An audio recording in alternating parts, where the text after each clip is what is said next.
Good morning, everybody. I know I said I was gonna make another video yesterday, but I really have not been well as far as with the surgery and just some emotional, stuff, just being here by myself. I'm not really closed off, but I do hang out with some people, but I find myself just wanting to be home. And then when I am here, it leaves my mind to go kind of crazy. I've been watching a lot of self-help videos, talking to a counselor that I'm dealing with, talking to my friends, which is definitely helping. But I'm back to talk about some more of the anxious attachment. I'm gonna move this back for just a minute because I'm hungry. So I'm gonna get me something to eat while I'm doing this. So with the anxious attachment, I'm gonna try to face it this way so I can get some food. What I wanna say is I've told y'all that I noticed that my son has also been damaged by this, by my issues. I have damaged my son. So with the anxious attachment, what I have noticed in my child, which I wasn't noticing in myself, I guess at first because you're just so used to doing it, is I noticed it in my son when I was over there yesterday. I guess I never really picked up on it before because I was the same way. But I was over there with him yesterday. Their mom was out of town, the baby's mom. And I was over there with my son, and I was helping him with the kids a little bit, with my granddaughter's mom, and a lot of my grandkids were there. And just every little thing that we were doing, like if he felt, he wasn't even doing anything that he needed to apologize for, but he was saying sorry, like every couple of minutes. Oh, I'm sorry. Oh, I'm sorry. I'm sorry. I'm sorry. The only reason that I picked up on that is because when I was with my man at the time, I could tell it frustrated him that he said to me, "What are you saying sorry for? You didn't do anything." It would be literally, maybe I do remember one time I shut the light off accidentally. I was walking out of the kitchen and I shut the light off and I said, "Oh, sorry." And he was like, "For what? Like, you didn't do anything." I was so used to saying sorry because I didn't want to get, I guess, screamed at. Now that I think back, this to say like, "What the fuck you do that for? You knew I was in here, blah, blah, blah," whatever. I was so used to that I just said sorry all the time. All the time. And I noticed it in my son yesterday. I really noticed it. And I said, "Honey, you didn't do anything. You don't have to be sorry. Just," he's like me, like his brain is everywhere. And, he was trying to help with 50 million things. And he was like, "Well, sorry, I just can't." And walking down the steps, he didn't do anything, but he was like, "Sorry." And I was like, man. The damage is crazy. Like what it has caused. And I'm a little cold, but I notice when I turn my heat up, then I start sweating like a pig. So I have my scarf on because this big one, especially because it keeps me warm in here. And my heat is on 70 and I don't have to worry about sweating like a pig. But the anxious attachment is really, really crazy. The things that I'm picking up on and learning now that I'm actually understanding it. It's crazy the stuff that we will put up with because we literally have no boundaries. Whatever pleases the other person, you're cool with it. Even if it's not something you really want to do, you do it to please your partner, your wife, your mom, your dad, whoever. You do whatever it takes to make people happy. Which, like I said, I've been talking to my son about it and explaining things to him because I didn't know. Like I said, I just thought he was a nice guy like me. Just thought he was just super duper nice and that, maybe got taken advantage of at times. I wouldn't even call it that, but we kind of just went with the flow, and whatever everybody else wanted to do, we did it because we didn't want to stir up things or make people think, oh, why you got to always, I used to always get told, why you always got to go against the grain? Why I just didn't have a say-so in anything when I was married, and I've been conditioned to, I have a really hard time making decisions. Like if somebody says to me, and I shouldn't, not like that, decisions if I'm with somebody or friends or whatever, most of the time I go with what they want. I'll say, whatever you want to do is fine with me. But when you're with somebody that's like you, which the man I was seeing, he was like me in a lot of ways, you wind up getting into this cycle of just pick somewhere to go. Like, you tell me where. And it's like, just come up with a decision. Just figure out what we're going to do. And we would both be like, it doesn't matter. Just pick something. The most annoying crap ever. Because maybe I would want to go somewhere. And he would always tell me, I'm easy. I'm real easy. It's not a lot to deal with me. And that was the truth. He was very easy. He didn't require a lot, but I felt like I gave a lot. I felt like I always tried to keep him satisfied. And he wasn't a difficult person. But I found that we were in that cycle, and I could tell, sorry, I just don't want to step on this blueberry. They went all over the place. I could tell that he was frustrated by me when he would ask me, what do you want to eat? And I'd say, I don't know. And he'd say, well, think of something, because what are we going to eat? And I'd be like, I don't know. What do you want? And it just went back and forth. And now that I think about it, that was annoying as hell. But that's part of this thing. And I, now that I'm looking into like avoidant and dismissive and all of this stuff, and I'm going to learn this crap because it's real stuff. I would have never, ever, ever, ever known about something like this. I would have never known. Nobody's ever said to me, I think you have this trait, something from your childhood or from a relationship. Because it doesn't always have to come from your childhood. It could come from maybe some of it, like a little part, but then say if you're in bad relationships, it can come from that as well. And that's how mine happened. My dad wasn't there. If you watch my other videos, he was there, but he did not treat me like I was his daughter. He treated me like I was a son. So weird. I don't know why, but he was never like really loving, or never hugged me, never told me he loved me. I don't think, not that I can remember. What I do remember is he had a hard time, communicating with adults. Children, he loved. He could communicate with them all day, but once they started asking questions, maybe like 4 or 5, he didn't know how to communicate anymore. And my dad was actually a very, very smart. He was very intelligent, but he became an alcoholic from the military, and he died from cirrhosis of the liver by himself. And nobody found him till I don't even know how many days later, to where they had to go in with hazmat suits to basically get him, because he had no relationship with any of us, any of his 6 children, from the alcoholism and the abuse to my mom. And I had brothers that went to prison, and he didn't care to communicate with them. That's a whole nother dynamic. But like I said, my brothers are like me. So I would say all of them are just like me. They are very much, they want everybody to, I don't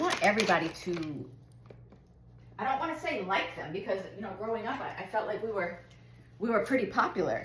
So I don't think that they really needed people to like them, but they always really went with the flow. They were really laid back dudes in their relationships. Very much laid back. Never like overbearing, demanding. They just weren't those type of men. They were very nice guys and still are. But I find them that they are like me. Very much people pleasers. Very much do whatever it takes to make their partner happy, even at their own demise. I've seen it, and I know that all stems from childhood. For all of us, it started there. So my mom was a very, very, very nice, sweet lady. Very nice, very, very nice, sweet lady. She still is. And I feel like we all took on her characteristics as far as, and I don't even want to say letting people get over on us, because that doesn't sound right, because that's really not what it is. But we're more so, we don't want to have any confrontation. And I can't even say that for myself, because I can do confrontation, but not with certain people. Like at work, I'm very outspoken. I say what I mean. I don't play around at work. With the job that I do, I'm very stern, but I noticed with other people, I'm very much so anything to really keep the peace and keep family happy and family together. I always want everything to be okay. But I was always called the fixer. I would get called into very many situations that a lot of times I don't even want to be in. But because I'm the mom, and I have 3 boys and 1 girl, I seem to get called into stuff that there's a lot of times I don't want to be in. But I do, and then it causes problems with me and whoever it is that they are with. So, but they are still my children, so I want to help them if I can. But I don't, and I can't see, can you tell? I don't want to be involved really in their relationships other than to help them know who they are and how they should treat their partner. Because I don't feel like you should ever mistreat your partner or say ugly things or I don't like it. You know, you always treat your partner the way you want to be treated. So you shouldn't be calling people disgusting names and saying horrible things to them if you wouldn't want it done back to you. And I tell my kids that all the time. You treat people how you want to be treated. Even if they're doing that to you, you know, you need to not do it back. Because you don't want anybody to do that to you. So, sorry, I'm trying to get some of this yogurt off of here. So, but I do find myself getting drug into things that no longer do I want to be drug into, because I'm trying to fix myself. And I can only give them the tools to fix themselves. So I've been sending some of these videos to my older son, not of me, self-help tools. They are very helpful. So I've told him, just listen to them. Because you're going to say, oh my God, that's me.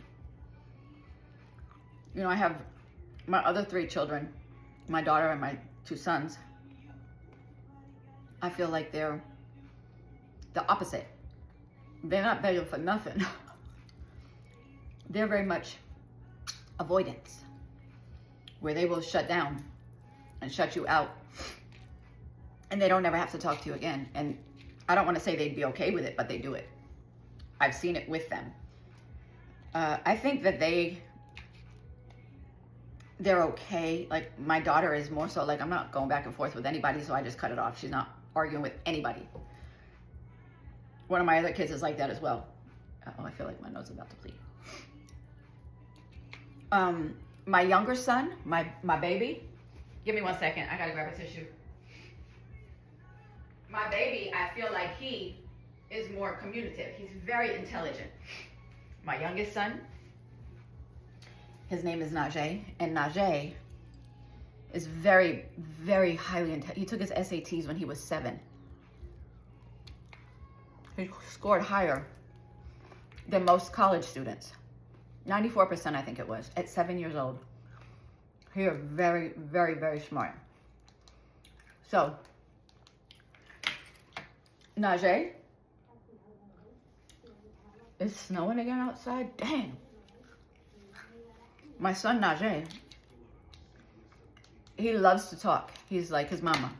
My oldest son Dante loves to talk. He's a talker like me. I have a son Isaiah. He very rarely feels like talking to people. As far as like explaining his situation or what he feels like, what's going on, he holds it all in. And I'm more so one that if it's on my mind, I gotta get it out.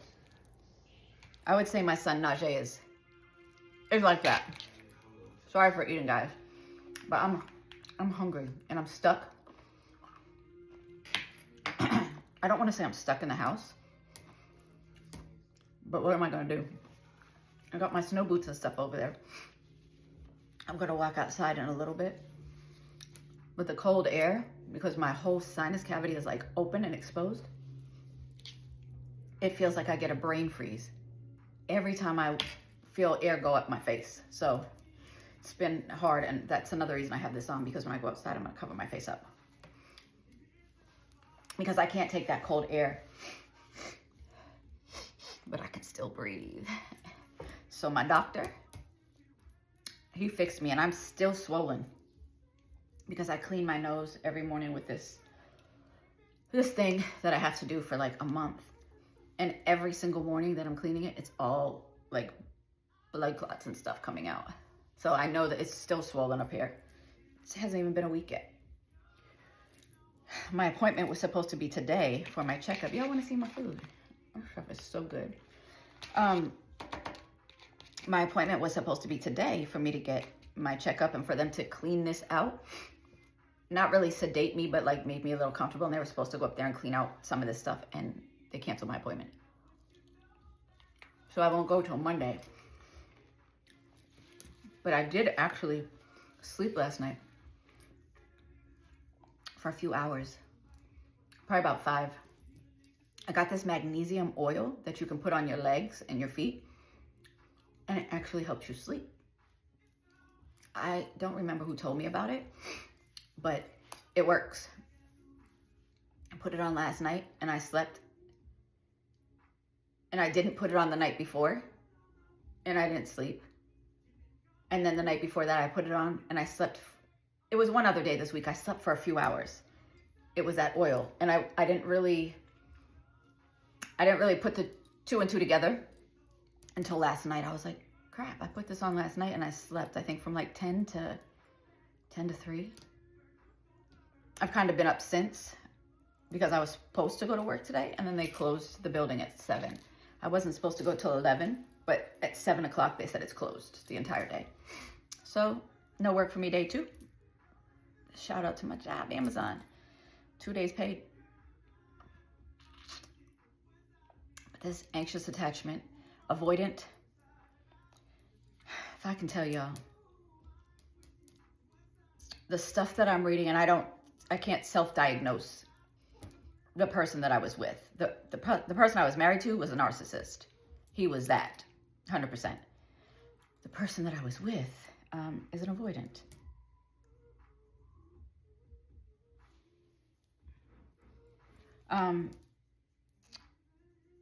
There's so many things that he said to me. And there's things also in there that I relate to myself, but not most of them. I'm more so anxious and a little bit of avoidant. But there's things that were said to me like, I don't know why I feel this way. I wish that I could love you the way that you loved me, or the way you love me. He's told me before he needed to be by himself to work on himself. There's a lot more things. He basically shuts down, or he suppresses what he feels and doesn't allow himself to feel. Like it was so great, so great, so great, so great. Christmas, my birthday, everything was wonderful. And then boom, And that's what happens. And I didn't really have a reason why. There's no reason other than I don't feel that way for you anymore. But when I'm listening to this stuff, it's more so like he used to always tell me that I was going to leave him. You're going to get sick of me. You're not going to want to be with me. Eventually, you'll get sick of me. And I kept saying, why do you keep saying that? I won't. And that trauma comes from previous relationships that he was in. It's going to make me sad.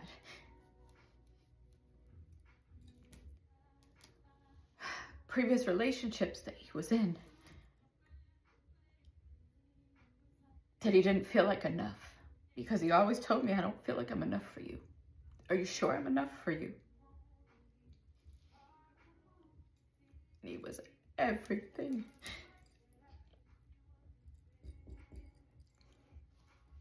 I told him so often that he was the best thing I never knew I needed. I never knew I needed him. But I did.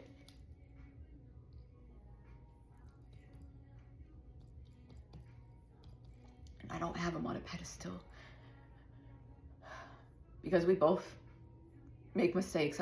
I wasn't perfect. I did things to aggravate him, not on purpose, but I see it, I did. But I didn't mean it. I never, ever thought he would walk away from me, because I just knew he loved me. He made it known how much he loved me. And I knew it. I knew he would have never cheated on me. He always said to me, you are more than enough for me. You don't ever have to worry about that with me.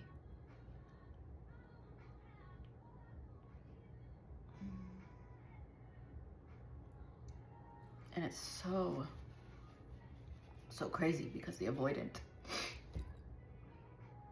it just says that's what they say and that's what they do. Everything that he said to me is what it says the avoidant says. Everything. And then they just, it wasn't even like, we could try to fix it, or this is really bothering me, because I would ask him all the time, was he okay? And he would say, I'm fine. That's another thing that they do, is they just say, I'm good, I'm okay. And they're not. But there was no warning. I could feel him drifting, and I even said something about him slowly going cold. Almost for me to say, I don't want to be with you anymore. But I would never have done that, because I loved this man from the top of his head to the bottom of his feet. I loved his entire heart, soul.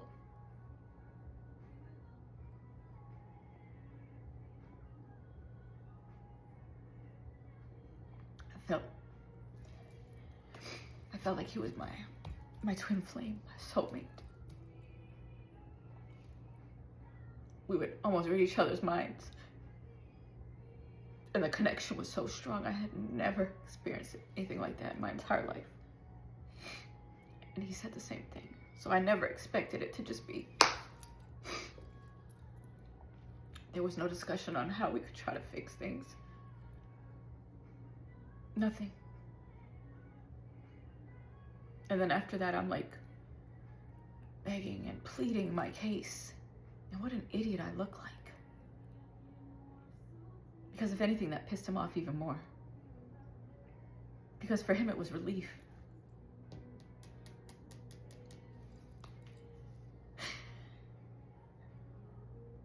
As I'm learning about this, it was relief for him to walk away.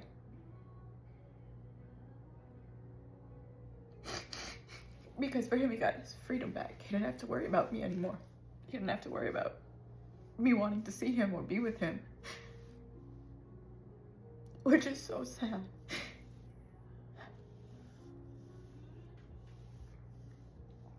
So sad.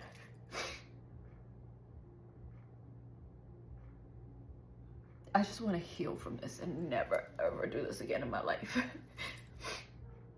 And I am slowly healing. It's just, God, I have to talk about it because I need to get it out. Because I want to be good. I don't know how much longer I have on this earth. And I just want to be happy. And I thought I was. I just want to be happy. For once in my life, I want to be happy and I want something to be real. And until I'm healed, I'll never find it. So I thank y'all for the love. I have almost 170,000 views on some of my stuff. And I am so grateful and thankful because I can't talk to my friends or kids or anybody about this because most people just feel like F him. And I don't feel like that. I pray for him every single day in his heart and for him to be healed as well. I look at his picture every day just so I can pray for him.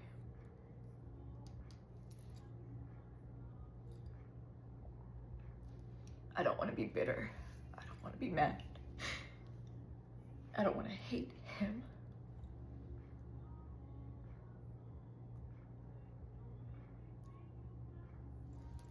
Well, this video is long enough, so I'll talk to y'all later. Have a good day. Go enjoy the snow, okay? Bye.